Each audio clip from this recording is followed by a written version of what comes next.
Bulletin की शुरुआत tariff पर अमेरिका की नई चेतावनी से करते हैं। भारत के बाद अमेरिका ने चीन और ब्राजील को भी चेतावनी दी है। अमेरिकी सीनेटर लिंडसे ग्राहम ने कहा है कि अपने पोस्ट में उन्होंने धमकी देते हुए लिखा कि भारत पुतिन का समर्थन करने की कीमत चुका रहा है। जो बाकी देश हैं उन्हें भी इसकी कीमत चुकानी पड़ेगी।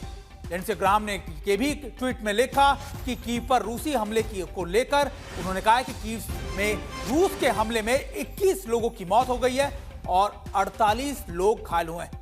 ग्राहम ने कहा कि भारत, चीन, ब्राजील और दूसरे देशों जो रास्ता रूसी तेल खरीदकर पुतिन की युद्ध को ताकत बढ़ा रहे हैं, उन्हें उसमें बच्चों समेत कई बेकसूर नागरिक मारे जा रहे हैं। कैसे बेकसूर रह गए? और ये वही अमेरिका है जिसने डोनाल्ड ट्रंप से पहले बाइडेन के नेतृत्व में रूस के खिलाफ यूक्रेन को तमाम हथियार दिए थे। यही नहीं, डोनाल्ड ट्रंप ने भी नाटो के जरिए यूक्रेन को हथियार दिए थे, वो भी इसकी कीमत वसूल कर, यानी युद्ध को खुद व्यापार बनाकर। और अब भारत के अलावा ब्राजील और चीन को सस्ता रूसी तेल खरीदने के लिए धमकी दे रहा है अमेरिका। और अमेरिका के हम आपको बता रहे हैं कि सीनेटर ने इस तरीके की धमकी भरे एक ट्वीट में क्या कुछ लिखा है, यह हम आपको स्क्रीन पर दिखा रहे हैं।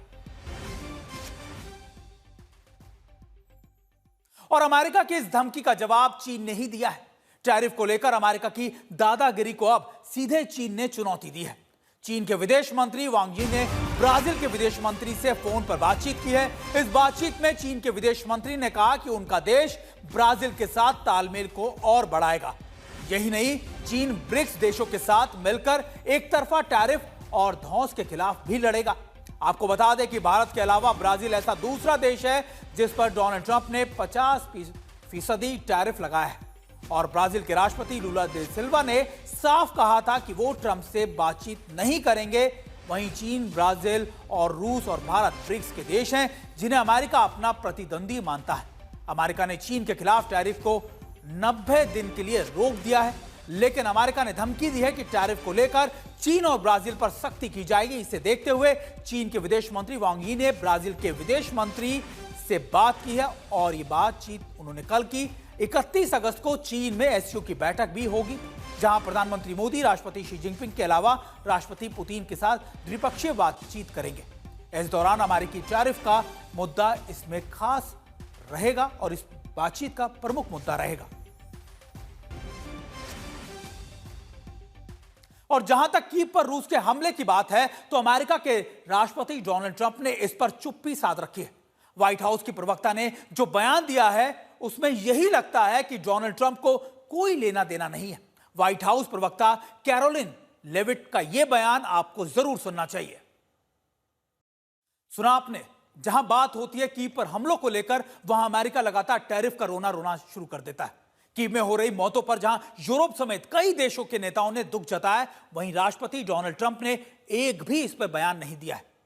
दूसरी तरफ उनके ट्रेड एडवाइजर पीटर नवारो ने फिर से भारत पर निशाना साधा है और निशाना साधने वाला ट्वीट किया है, फिर से मीडिया में बयान भी दिया है। इस बयान में उन्होंने साफ हो जाता है कि अमेरिका की चाल यही है कि भारत रूस के नाता तोड़ ले, जो संभव नहीं है। रूस पर भारत की निर्भरता सिर्फ तेल को लेकर नहीं बल्कि हथियारों को लेकर भी है। वहीं रूस और भारत का ऑल वेदर फ्रेंड भी रहा है और यही हर मुसीबत में काम भी आता रहा है। इस दोस्ती को तोड़ने के लिए डोनाल्ड ट्रंप के ट्रेड एडवाइजर फिर से अपनी झूठी थ्योरी का अपना दोहरा रहे हैं और क्या कुछ कह रहे हैं, आइए आपको सुनवाते हैं। और जैसा कि रणभूमि में हमने आपको कई बार ये पहले भी बता चुके हैं, अमेरिका को दिक्कत सिर्फ और सिर्फ रूसी तेल से नहीं है। उसे दिक्कत इस बात से है कि भारत रूस से हथियार क्यों खरीदता है। अमेरिका चाहता है कि वो अपने बेहद महंगे और खामियों से भरे हथियारों को भारत को थमा दे और भारत चुपचाप उन्हें खरीद भी ले, लेकिन भारत ने ऐसा नहीं किया और उसकी खींच में अमेरिका टैरिफ लगाकर लगातार भारत से बदला ले रहा है। पीटर नवारो का यह बयान भी आपको सुनना चाहिए।